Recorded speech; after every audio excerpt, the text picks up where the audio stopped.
నిత్య పూజలివివు నేరిచినను ప్రత్యక్షమైనట్టి పరమాత్మునికి నిత్య పూజలివివు.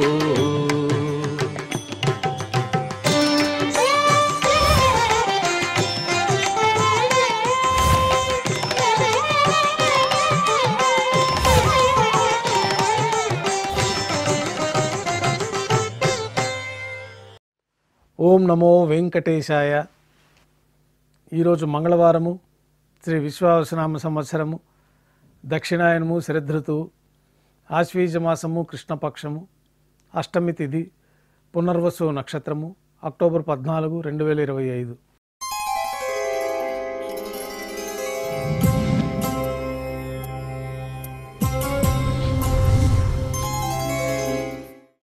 ఈరోజు మంగళవారము, విశేషమైన వారార్జి సేవగా మనం అష్టదళ పాదపద్మారాధన జరుపుకుంటున్నాము. మాధ్యాహ్నిక ఆరాధన కార్యక్రమంలో భాగంగా స్వామివారికి నిర్వహించబడే అష్టోత్తర శతనామార్చన ప్రతిరోజు ఏకాంతంగా తులసి దళములతో నిర్వహించబడుతుంది.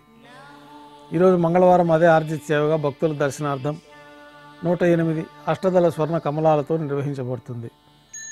అష్టోత్తర శతనామార్చన తర్వాత శ్రీవారికి మాధ్యాహ్నిక నివేదనలు అరగింప చేయబడతాయి. వెంటనే సర్వదర్శనం ప్రారంభమవుతుంది. ఉభయ దేవేలతో శ్రీ మలయప్ప స్వామివారు మేళతాళాలతో ఊరేగింపుగా కళ్యాణ మండపానికి చేరుకుంటారు. కళ్యాణోత్సవం ప్రారంభమవుతుంది. పుణ్యాహవచనము, అంకురార్పణ, రక్షాబంధనము, అగ్నిప్రతిష్ఠ, స్వామివారికి అమ్మవార్లకి కళ్యాణోత్సవం సందర్భంగా నూతన పట్టు వస్త్రాల సమర్పణ, మహాసంకల్ప పఠనం, మాంగళ్యాలకి అభిషేకము, ఆరాధన పూర్తయిన తర్వాత స్వామివారి తరఫున అమ్మవారికి మాంగళ్యాల సమర్పణ గావించి ఈ సందర్భంగా స్వామివారికి అమ్మవార్లకి కర్పూర నీరాజనాన్ని సమర్పించి విశేషమైన హోమాలతో పూర్ణాహుతి పూర్తయిన తర్వాత మాలా పరివర్తనం అనే కార్యక్రమాన్ని నిర్వహించి శ్రీదేవి అమ్మవారిని, భూదేవి అమ్మవారిని శ్రీ మలయప్ప స్వామివారి చెంతకు చేర్చి ఈ సందర్భంగా అక్షతారోపణం అనే వైదిక కార్యక్రమాన్ని నిర్వహించి కర్పూర నీరాజనము, నైవేద్యము, తిరిగి కర్పూర నీరాజనంతో కళ్యాణోత్సవం పూర్తవుతుంది. కళ్యాణోత్సవ భక్తుల దర్శనం అనంతరం ఉభయ దేవేలతో శ్రీ మలయప్ప స్వామివారు మేళతాళాలతో ఊరేగింపుగా ధ్వజస్తంభం వద్ద గల అద్దాల మండపానికి చేరుకుంటారు. అక్కడ వేదపారాయణ నడుమ ఊంజలి సేవను వైభవంగా నిర్వహించి కర్పూర నీరాజన సమర్పణతోటి ఊంజలి సేవ పూర్తి అవుతుంది. ఉభయ దేవేలతో శ్రీ మలయప్ప స్వామివారు మేళతాళాలతో ఊరేగింపుగా ఆలయం వెలుపల గల వైభవోత్సవ మండపానికి చేరుకుంటారు. అక్కడ ఆర్జిత బ్రహ్మోత్సవంలో భాగంగా గరుడ వాహనంపైన శ్రీ మలయప్ప స్వామివారు వేంచేస్తారు.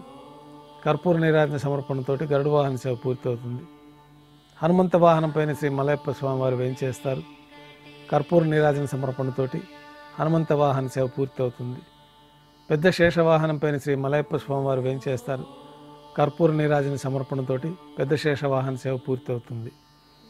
ఉభయ దేవేలతో కలిపి శ్రీ మలయప్ప స్వామివారికి కర్పూర నీరాజన సమర్పణతోటి ఆర్జిత బ్రహ్మోత్సవం పూర్తి అవుతుంది.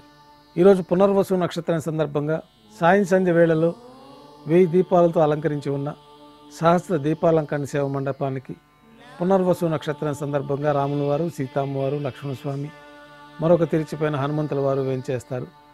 వేదం, గానం, నాదం నడుమ సహస్ర దీపాలంకరణ సేవ జరిపి నక్షత్ర నీరాజనము, కర్పూర నీరాజన సమర్పణతోటి దీపాలంకరణ సేవ పూర్తి చేసుకొని పునర్వసు నక్షత్రం సందర్భంగా రాముల వారు, సీతమ్మవారు, లక్ష్మణస్వామి, మరొక తిరిచిపోయిన హనుమంతుల వారు 4 తిరువీధుల్లో ఉత్సవం జరుపుకొని ఆలయానికి చేరుకుంటారు.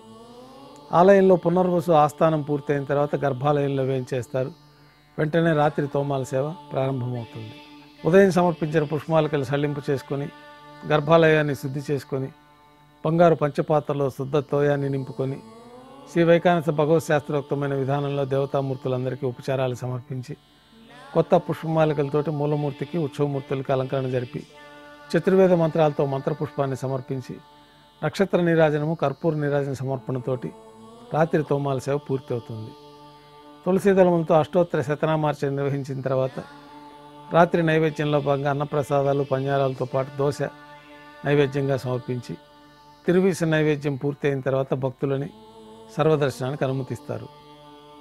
కొద్ది విరామం తర్వాత ఏకాంత సేవలో భాగంగా రాత్రి సమర్పించిన పుష్పమాలికలు సల్లింపు చేసుకొని గర్భాలయాన్ని శుద్ధి చేసుకొని బంగారు పంచపాత్రలో బ్రహ్మ తిరువారాధన కోసమే తీర్థాన్ని సమర్పించి ఏకాంత సేవలో భాగంగా కౌతుకపరమైన శ్రీ భోగ శ్రీనివాసమూర్తి వారిని బంగారు పట్టు పాన్పు పైన వేంచేపు చేసి ఈ సందర్భంగా స్వామివారికి దారోష్ణమైన గోక్షీరము, జీడిపప్పు, ద్రాక్ష, కలకండ కలిపిన మిశ్రమ నైవేద్యంగా సమర్పించి కర్పూర నీరాజనంతో ఏకాంత సేవ పూర్తి అవుతుంది.